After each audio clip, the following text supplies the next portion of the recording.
सलमान की हीरोइन का secret scandal. 2000 crore के ड्रग्स के इस केस में फिल्म अभिनेत्री ममता कुलकर्णी के साथ ही उसका कथित पति विकी गोस्वामी भी मोस्ट वांटेड है। कुछ महीने पहले ही अदालत ने इस केस में ममता और विकी गोस्वामी के खिलाफ गैर जमानती वारंट जारी किया था, लेकिन इसके बाद भी कोर्ट में ना तो ममता हाजिर हुई और ना ही उसका कथित पति विकी गोस्वामी। 2000 करोड़ के ड्रग्स के रैकेट में फिल्म अभिनेत्री ममता कुलकर्णी का नाम कैसे आया? ड्रग्स के काले कारोबार में ममता कुलकर्णी के कथित पति विकी गोस्वामी की क्या भूमिका है? रहस्य की इस कहानी की पड़ताल के लिए हम आपको सबसे पहले मुंबई के करीब 400 किलोमीटर दूर शोलापुर की तस्वीर दिखाते हैं। ये तस्वीर शोलापुर की उस फैक्ट्री की है जहां पुलिस ने 2016 में किया था ड्रग्स के सबसे बड़े धंधे का खुलासा। शोलापुर MIDC में 45 एकड़ में फैली एवॉन लाइफ साइंस नाम की इसी फैक्ट्री से जुड़े हजारों करोड़ के ड्रग्स की तस्करी के मामले में ममता कुलकर्णी आरोपी बनी। ममता कुलकर्णी के इस धंधे से जुड़ने की वजह है उसका कथित पति विकी गोस्वामी। आरोप है कि विकी ने इस फैक्ट्री के जरिए ड्रग्स के अंतरराष्ट्रीय बाजार में अपना दबदबा बनाने के मकसद से ही ममता को इस धंधे में शामिल किया था। सोलापुर की इसी एवॉन कंपनी से ठाणे पुलिस ने 2000 करोड़ रुपए की नशीली दवा एफिडरीन जब्त की थी। ये भारत में अब तक बरामद की गई नशे की सबसे बड़ी खेप थी। ड्रग्स रैकेट के इस मामले में ममता कुलकर्णी को आरोपी बनाया गया। पुलिस के मुताबिक जनवरी 2016 में केन्या के मोम्बासा में हुई एक मीटिंग में एवॉन कंपनी के अधिकारी और विकी गोस्वामी के बीच हर महीने 1000 करोड़ की 10 टन एफिडरीन ड्रग्स सप्लाई करने का करार हुआ था। पुलिस के मुताबिक इस मीटिंग में ममता कुलकर्णी भी मौजूद थी। रेड कॉर्नर नोटिस का प्रोसीजर अवश्य हम शुरू कर चुके हैं। टाइम कंज्यूमिंग प्रोसेस है, कोर्ट के थ्रू इसमें जाना पड़ता है, दूसरे देश को अप्रोच करना पड़ता है, मिनिस्ट्री ऑफ एक्सटर्नल अफेयर्स और इंटरपोल के थ्रू, CBI के थ्रू। प्रोसीजर टाइम कंज्यूमिंग है, but we will definitely follow the correct procedure to issue. कहा जाता है कि ममता कुलकर्णी करीब 18 साल से विकी गोस्वामी के साथ है, लेकिन क्या उसने विकी गोस्वामी से शादी की है? क्या ममता विकी के ड्रग्स के कारोबार में शामिल है? आखिर वो भारत क्यों नहीं आती?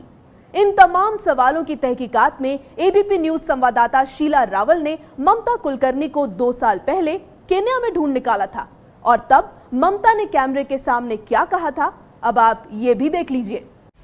पुलिस के मुताबिक विकी गोस्वामी इस फैक्ट्री में बनी नशीली दवाओं के जरिए नशे का काला कारोबार अमेरिका, यूरोप और अफ्रीकी देशों में फैलाना चाहता था, और इस रैकेट में उसका साई की तरह साथ दे रही थी ममता कुलकर्णी। केन्या में ABP न्यूज के कैमरे के सामने ममता कुलकर्णी ने क्या खुलासा किया, ये बताने से पहले हम आपको ममता की एक तस्वीर दिखाना चाहते हैं। माथे पर टीका लगाए ममता की ये तस्वीर 2012 में सामने आई थी, और इसमें वो किसी योगिनी की तरह दिख रही थी। तब ममता ने ABP न्यूज को दिए अपने फोनो इंटरव्यू में बताया था कि दुबई में ड्रग्स के केस में फंसे विक्की को जेल से निकालने की कोशिश के दौरान वो आध्यात्म की तरफ मुड़ गई थी, यानी एक फिल्म स्टार योगिनी बन गई। हर वक्त कैमरे के सामने मेकअप लगाकर तैयार नजर आने वाली ग्लैमरस बोल्ड फिल्म स्टार ममता कुलकर्णी ने 12 साल तक मेकअप नहीं किया। ममता ने यह भी खुलासा किया कि इन सालों में वो एक लेखिका भी बन गई है। उन्होंने अपनी जिंदगी पर एक किताब एन ऑटोबायोग्राफी ऑफ अ योगिनी लिखी है, जिसमें उन्होंने अपनी जिंदगी के अनुभव और आध्यात्म के बारे में लिखा है। लेकिन ममता की जिंदगी में आए इस पूरे बदलाव के बावजूद वो सवाल अपनी जगह कायम थे कि क्या फिल्म स्टार ममता कुलकर्णी के तार ड्रग रैकेट से जुड़े हैं। आरोप है कि केन्या में विकी गोस्वामी अभी भी ड्रग्स का कारोबार कर रहा है और ममता कुलकर्णी भी उसके साथ है। तो एबीपी न्यूज के कैमरे पर ममता कुलकर्णी ने ड्रग्स के धंधे से अपने कनेक्शन के बारे में क्या खुलासा किया, ये आप खुद ममता कुलकर्णी की जुबानी सुन लीजिए। अब जब दोबारा हम 2016 में आते हैं तो उन पर एक और केस लगा है जो कीनिया में है, जिसमें कहीं आपका नाम भी हमने पढ़ा था, जो आप अपना सच बताएंगे। और अभी मुंबई में भी ऐसा ही केस, थाने में भी ऐसा ही केस लगा है। तो ये जो ड्रग का मामला है वो कहीं विकी का पीछा नहीं छोड़ रहा, और साथ में आप भी आती हो उसमें। हाँ, इस बार मुझे भी, मैं देखो ये क्या है, जब आप सीता का नाम लोगे तो राम का भी नाम आएगा, राम का नाम लोगे तो सीता का भी नाम आएगा। बिकॉज मैं कहीं नहीं, मैं उसके साथ, तो जो कुछ भी उसके साथ है वो मैं भी होंगी, मैं कैसे नहीं रहूँगी पीछे। लेकिन मेरा और उसका कोई फिजिकल रिलेशनशिप है, just we are in good terms with each other. You have seen yourself last 2-3 days, he is out, he meets his people. मैं तो किधर भी उसके नज़दीक नहीं होती हूँ, मुझे मालूम ही नहीं किससे मिलते क्या नहीं करते। और जहाँ तक drugs, since I have come live, I would like to tell people I hate drugs. अब सोचना, अगर मैंने अपने अंदर की सब कमियों को नष्ट किया है, और सबसे एनिमलिस्टिक डिज़ायर जो आदमी की, जिससे आदमी सब बुरा काम करता है, वो सेक्स है, उसको नष्ट किया है, तो drugs is something that can tantalise me to do something wrong in life. I will kill myself. और मुझे मालूम है अगर विकी कर रहा है तो शायद मैं उसको भी मार डालूंगी कि उसने ये गलत काम क्यों किया। 12 साल 15 साल he was staying inside, but I know he is not doing it. ये क्या है कि आपका पीछा आपका नहीं छोड़ता, आप कितना भी करो, कितना भी अच्छा करो, तो they will say no he was ना, he is still doing it. But you are not letting a Walia become a Valmiki. You want to tell Valmiki, listen, when you Walia, you did this, that means you're still Walia. 18 मई 2016 को Indian express में छपी report के मुताबिक Dubai की jail से रिहा होने के लिए विकी गोस्वामी ने इस्लाम धर्म कबूल कर लिया था। कहते हैं ममता भी मुस्लिम बन गई। विकी ने अपना नाम यूसुफ अहमद रखा और ममता ने आयशा बेगम। जेल में ही दोनों ने शादी कर ली, लेकिन ममता ड्रग माफिया विकी गोस्वामी से अपनी शादी की बात से साफ इनकार करती है। ममता कुलकर्णी का कहना है ना तो उन्होंने विकी गोस्वामी से शादी की है, ना ही धर्म बदला है, और ना ही ड्रग्स के धंधे से उनका कोई लेना देना है। लेकिन पुलिस के मुताबिक दुबई की जेल से विकी गोस्वामी के छूटने के बाद विकी और ममता दुबई छोड़कर केन्या चले गए। खबरों के मुताबिक केन्या में विकी की मुलाकात वहां के सबसे बड़े ड्रग माफिया आकाशा ब्रदर्स से हुई और वो उनके साथ ड्रग्स के धंधे में एक बार फिर लग गया। हालांकि ममता इन आरोपों से इनकार करती है। ममता कुलकर्णी ड्रग्स के धंधे में शामिल होने से इनकार करती हैं। यही नहीं, वो विकी गोस्वामी को भी बेगुनाह बताती हैं। आखिर ममता के लिए विकी गोस्वामी इतना खास क्यों बन गया? ममता उसकी जिंदगी में कैसे आई? क्यों उसने बॉलीवुड छोड़ दिया? सच्ची घटना में हम आपको ये दिखाएंगे आगे।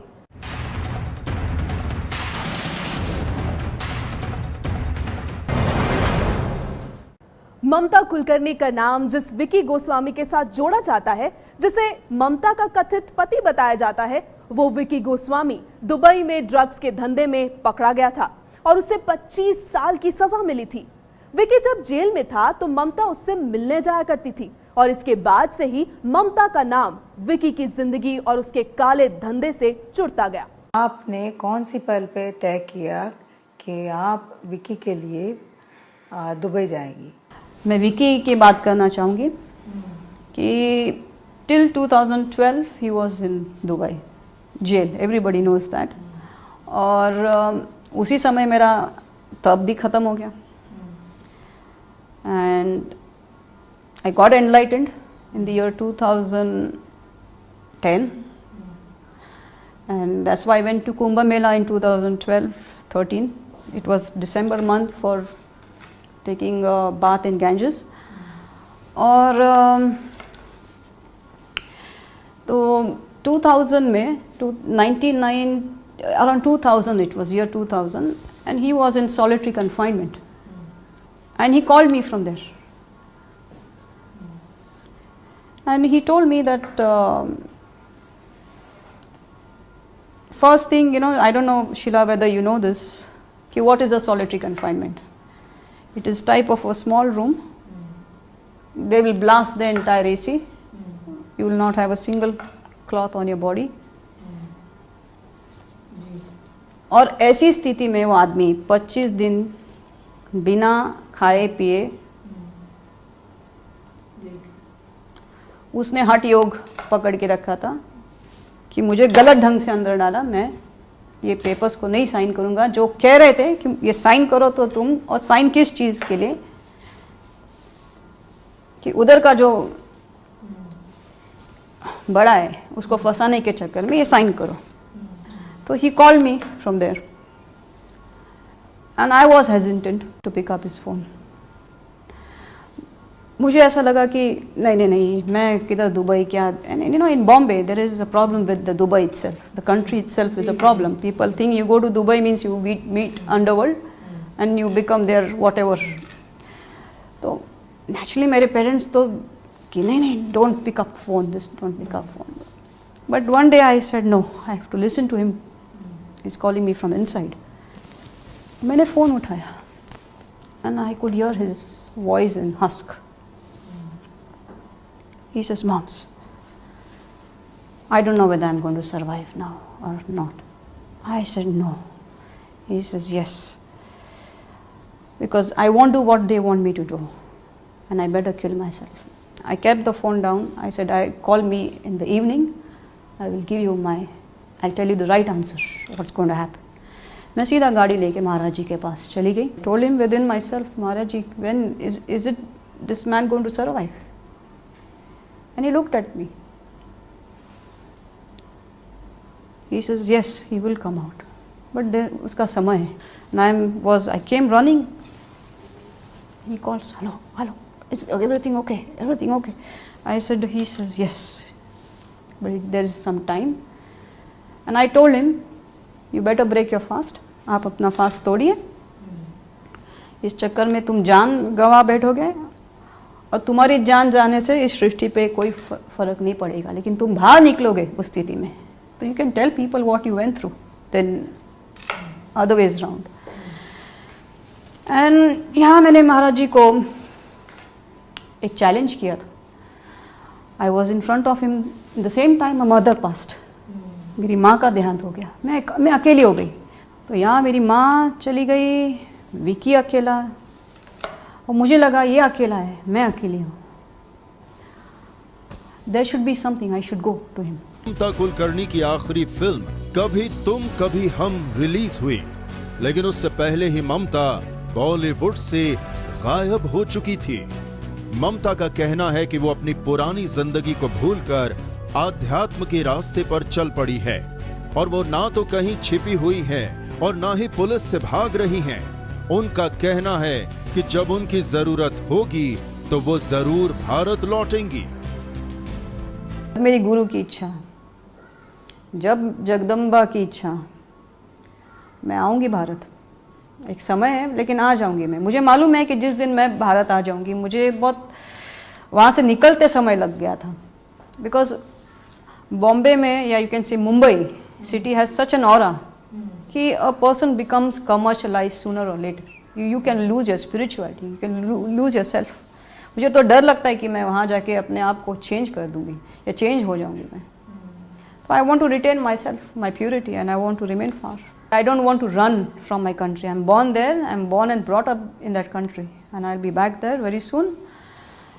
But I'll come only when he has decided to come, not because a mortal human being has called me. Kenya में एबीपी न्यूज संवाददाता शीला रावल के सामने फिल्म अभिनेत्री से योगिनी बनी ममता कुलकर्णी ने कहा था, उसके ऊपर जो भी आरोप लगे हैं वो बेबुनियाद हैं और वो भारत जरूर लौटेगी।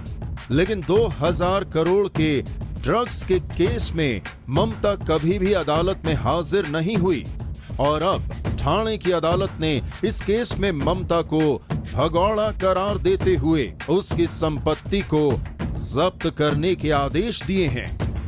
अदालत के आदेश पर पुलिस मुंबई के अलग अलग इलाकों में ममता के 3 आलीशान फ्लैट्स को कुर्क करने की तैयारी कर रही है।